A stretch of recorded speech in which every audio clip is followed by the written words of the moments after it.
Oke, mari kita bedah salah satu teka-teki finansial paling menarik di bursa kita. ABBN. Di satu sisi, perusahaan ini tuh kayak mesin pencetak uang. Tapi di sisi lain, dia duduk di atas tumpukan hutang yang wah gede banget. Gimana ceritanya ya? Pasti banyak dari kita yang bertanya-tanya, kok saham ini bisa populer banget ya? Kayaknya di mana-mana dibahas, di forum, di grup-grup investor. Nah, apa sih yang bikin saham ini jadi buah bibir? Jawabannya sebenarnya cukup simpel, dan semuanya mengarah ke satu nama besar. Yap, ini dia. Popularitasnya meledak karena adanya LKH Effect.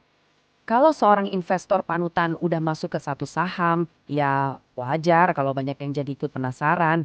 Tapi pertanyaannya, apakah keramaian ini benar-benar didukung fundamental yang kokoh? Yuk kita lihat angkanya, karena disinilah ceritanya jadi makin seru. Nah ini dia paradoks pertamanya. Di tengah popularitasnya yang tinggi, laba perusahaan malah anjlok, lebih dari 62%. Angka ini jelas bikin kaget dan langsung memunculkan pertanyaan besar. Sebenarnya ada apa dengan kinerja ABMM? Buat menjawabnya, kita harus bongkar dulu cara kerja mesin bisnis mereka. Oke, supaya kita bisa paham paradoks tadi, kita perlu bedah dulu nih mesin bisnisnya ABMM. Jadi, mereka ini bukan sekedar perusahaan tambang biasa loh. Mereka ini adalah sebuah ekosistem batubara yang terintegrasi dari hulu sampai hilir. Jadi, coba bayangin ya, di hulu mereka gali batu bara dari tambang punya mereka sendiri.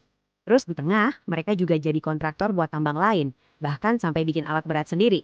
Nah, hilir mereka yang urus semuanya, mulai dari pengiriman, pelabuhan, sampai jual beli batu baranya. Model kayak gini tujuannya buat mengontrol semua proses dan ambil untung di setiap tahapannya. Nah, sekarang kita masuk ke jantung analisisnya.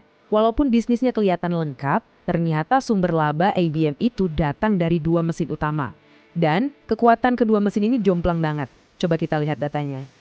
Coba perhatikan baik-baik. Laba dari bisnis kinti ABMM ya, dari tambang dan kontraktornya itu cuma sekitar 32,64 juta dolar. Tapi di sisi lain, laba dari perusahaan asosiasi, ini maksudnya kepemilikan saham di GEMS, itu nilainya 2 kali lipat lebih, sampai 64,14 juta dolar. Ini penemuan yang krusial banget. Jadi poin utamanya begini, kalau aja kontribusi dari perusahaan asosiasi itu kita hilangkan, mesin operasional ABMM sendiri sebenarnya nggak cukup kuat buat nutupin biaya keuangannya yang gede.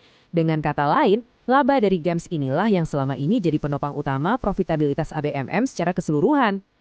Teka-tekinya jadi makin dalam nih waktu kita bandingin antara laba yang tertulis di kertas sama uang tunai yang beneran masuk. Disinilah letak paradoks kedua yang penting banget buat kita pahami. Kalau kita lihat dari sisi arus kas, ABMM ini monster, beneran. Margin CFO di atas 20% itu artinya dari setiap Rp100 pendapatan, lebih dari Rp20-nya jadi duit tunai beneran di kantong perusahaan.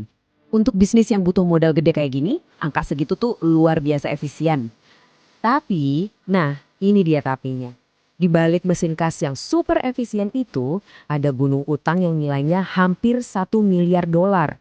Angka ini gede banget dan jadi beban berat yang terus-menerus menekan neraca perusahaan. Inilah inti konflik fundamentalnya. Angka ini nunjukin dengan jelas banget bedanya laba sama kas. ABMM ini menghasilkan uang tunai dari operasi 4 kali lebih besar dari laba bersihnya. Investor biasanya suka banget sama yang kayak gini. Karena kas itu nyata, gak bisa dimanipulasi kayak laba akuntansi. Tapi pertanyaan besarnya adalah, kemana perginya semua uang tunai itu? Oke, dari semua informasi tadi, wajar banget kalau pasar jadi kebelah dua. Sebenarnya, valuasi ABMM sekarang ini kesempatan emas atau justru jebakan? Yuk kita bedah argumen dari kedua kubu. Kubu yang optimis atau kita sebut aja tim murah, melihat angka-angka ini kayak diskon besar-besaran. PI di bawah 10 itu artinya murah. PBV di bawah 1, ini ibaratnya kita bisa beli aset perusahaan senilai 100.000, tapi cuma bayar 58.000. Dan yang paling gila, price to cash flow-nya cuma 2,27 kali. Ini murah banget untuk mesin penghasil kas. Tambah lagi dividennya tinggi, wah ini impian para value investor. Tapi di sisi lain ada tim jebakan. Mereka bakal nunjukin sisi sebaliknya. Mereka lihat utang yang segunung, laba yang anjlok parah, ketergantungan sama gems, dan sifat industri batubara yang naik turunnya ekstrim. Buat mereka, valuasi murah itu bukan diskon, tapi cerminan dari semua risiko besar yang ada. Jadi setelah kita lihat argumen dari kedua sisi, kita sampai di sebuah dilema. Gimana cara terbaik buat memahami situasi ABBM yang rumit ini? Mungkin metafora ini bisa bantu kita merangkum semuanya. Coba bayangkan sebuah pompa air yang super kuat ditaruh di dasar tambang yang dalam banget. Pompa itu adalah arus kas koperasi ABMM yang kuatnya luar biasa. Dia mampu sedot ratusan juta dolar tiap tahun. Tapi tambang yang dalam dengan dinding yang tinggi dan berat itu, itulah utangnya yang masif. Sebagian besar kas yang berhasil dipompa ke atas akhirnya harus dipakai buat bayar cicilan dan bunga utang, bukan buat memperkaya pemegang saham. Nah, inilah pertanyaan finalnya. Kita punya mesin kas yang terbukti andal, tapi dia beroperasi di bawah tekanan utang yang sangat besar. Apakah kekuatan pompa kas itu cukup buat mengatasi dalamnya tambang utang?